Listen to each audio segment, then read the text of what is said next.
S2000 is a timeless icon. You can see this by looking at the prices reaching new peaks every month. But why? How did a company that specializes in front-wheel drive vehicles manage to make such a special rear-wheel drive vehicle? Otherwise, this car wasn't special and has become iconic only thanks to the movies and video games it was featured in? I don't know the answer either. Let's examine it together. If you are ready, let's give the intro.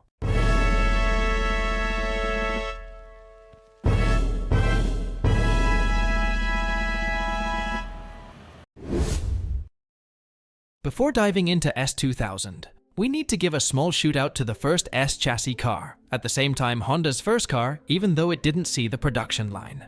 Once upon a time, Honda was a small company that manufactured motorcycles, until one day, they decided motorcycles weren't enough. For this job, they hired nearly 50 engineers between 1957 and 1958 and created a new research facility, all in preparation for car development. After a few quiet years, Honda broke its silence at the 11th National Honda Meeting to be held at the Suzuka circuit in 1962. They showcased products and conducted test drives throughout the event. At the same time in this event, Honda announced the S360. Of course, this prototype was never put on the production line, but the 360cc rear-wheel drive Roadster was a clue of its successor. So exactly 1 year later, the S500 was unveiled. This time, Honda didn't miss. The S500 was now a fully mature vehicle, carrying the family's genetics. The 531cc, 44 horsepower, straight 4-cylinder engine developed from Honda's motorcycle expertise, and it was revving to exactly 9,500 RPM. The S500, which remained in production for 2 years, was replaced by the S600. This new S600, which was produced between 1964 and 1967, was replaced again by the S800. A small parenthesis should be made for the S800, because this vehicle was the first Honda vehicle to reach 100 miles and went down in history as the fastest vehicle in the 1-liter category. Of course, these vehicles with the same genetics could rev up to 9,500 RPM. We don't know if Honda owners at that time were driving around while hitting the rev limiter, but we can say Honda's obsession with high revs seems to have started back then. Although Honda would later be known for its efficient and durable models, it had made a solid entry into the automobile world. Just when everything was going well, Honda went into a 25-year silence. During this time, the showrooms were left to mass-produced market machines like the CR-V and Accord, until the silence was broken at the Tokyo Auto Show in 1995. The new S-chassis concept was introduced under the name SSM. The SSM was designed by Honda's own staff and should not be confused with the Argento Vivo Roadster concept designed by Pininfarina, introduced the same year and powered by a Honda inline 5-cylinder engine as well. Now that we've sorted out the confusion, we can move on. The SSM's power was supplied by a 2-liter 5-cylinder VTEC engine driving through a new electronic sequential shift automatic gearbox derived from the NSX. It used NSX-style aluminum construction and ensured sharp handling through its front engine and wonderful rear drive layout. Honda claimed a perfect 50-50 weight distribution front to rear. One novel feature on the car was a central spur, which separated the driver's and passenger's compartments and significantly improved rigidity and safety. The 2-seat cockpit had a wraparound instrument cluster, contoured bucket seats, and body-colored roll bars. More importantly, the SSM Roadster predicted the shape of the future Honda S2000 production model. After some vital revisions and improvements, the production version was launched in Japan on April 15, 1999. The exterior remained quite similar to the SSM. Honda decided to name their new Roadster the S2000, following the naming convention of the previous S Roadsters to continue the legacy.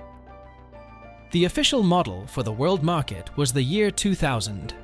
It's possible that Honda delayed the unveiling so that the S2000 would be the transition car into the new millennium for marketing purposes.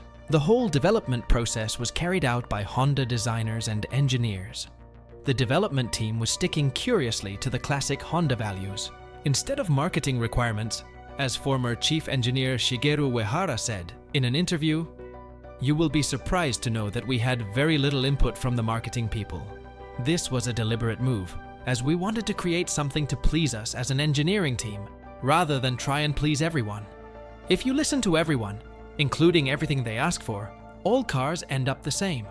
We wanted a vehicle that was more focused, more Honda." The S2000 was never designed as a straight road car. Although it had minor flaws, which we will talk about later, driving pleasure was at the forefront.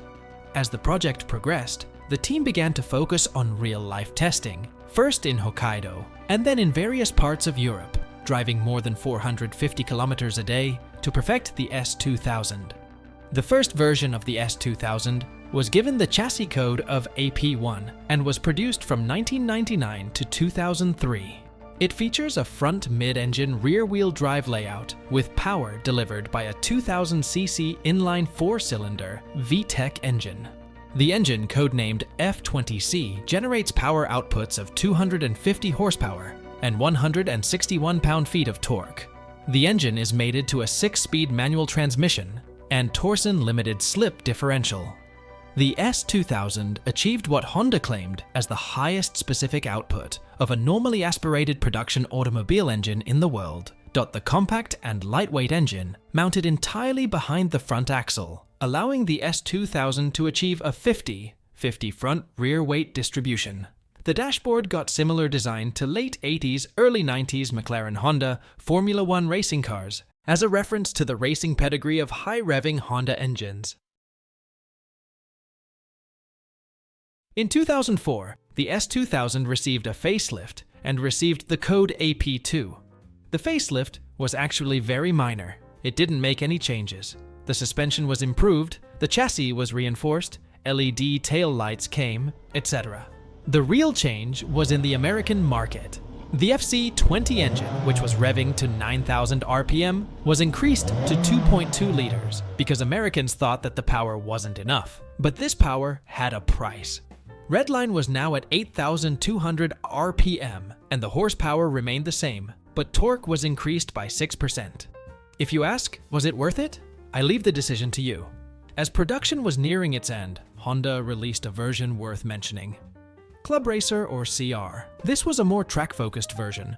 Changes for the CR included a lower ratio steering rack, revised exhaust system, darker colored wheels, stiffer suspension, and new Bridgestone Potenza tires that were 10 mm wider at the rear. A revised body kit, composed of a redesigned front lip and a large spoiler, were wind tunnel tested and claimed to reduce the overall coefficient of lift by 70–80%. The power folding soft top was removed and replaced with a Berlina black hardtop, while the space into which the soft top would normally fold when lowered was filled with additional chassis bracing and topped off with a body color tonneau cover. CR models were only available with yellow and black Alcantara interiors. Faux carbon fiber overlays on the center console and radio door were unique to the CR trim, as was a peak power indicator light on the instrument gauge cluster, which flashes when the engine is producing its peak power output. To reduce weight and lower the center of gravity, the spare tire was removed and air conditioning and stereo were offered only as options. Net weight savings without the additional hardtop came to 90 pounds relative to the standard model. The engine in the S2000 CR was unchanged from the standard trim. Total CR production was 699 units over the 2 years. Yes, let's come to the flaws of the S2000. The driving position in the Honda S2000 is kinda flawed. You sit a little bit high, the steering wheel is fixed so you can't adjust, electric power steering feels lifeless, and the central tunnel intrudes into the footwell, causing the pedals to feel misaligned. The driving experience suffers as a result.